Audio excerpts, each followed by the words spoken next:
Plus two पिलामानकर result केबे बाहरिबा इहादे गोटे बड़ अपडेट सामना के आसीचे जेनटा कि बहुत जल्दी प्रकाश पाइबार के जोइछे।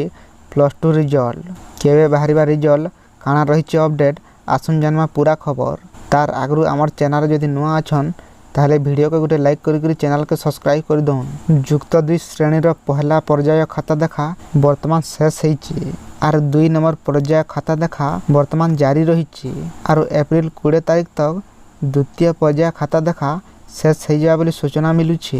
पिला रिजल्ट लगी आर बेसी दिन अपेक्षा करबार के नहीं पड़े न बहुत जल्दी प्रकाश पाइबार के जोइछे। प्लस टू छुआ मानकर परीक्षा फल 7000 रु अधिका शिक्षक शिक्षयित्री वर्तमान खाता देखा केन्द्र मान को सामिल होइछन। विज्ञान और वाणिज्य विभाग रो अधिकांश विषय मानकर खाता देखा प्राय सरी सारलान।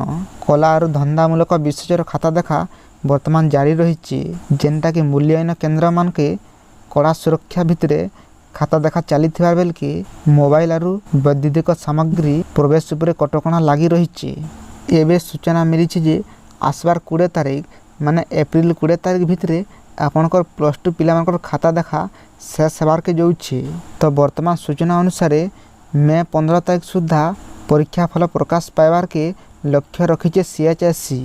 इथर सबु पिला परीक्षा फल गुटे दिन प्रकाश पाइबा बोली सूचना मिलूछे। से मे 15 तारीख तक आपनकर प्लस टू पिला रिजल्ट बाहरी जावा बोली CHSE पक्षर सूचना मिलूछे।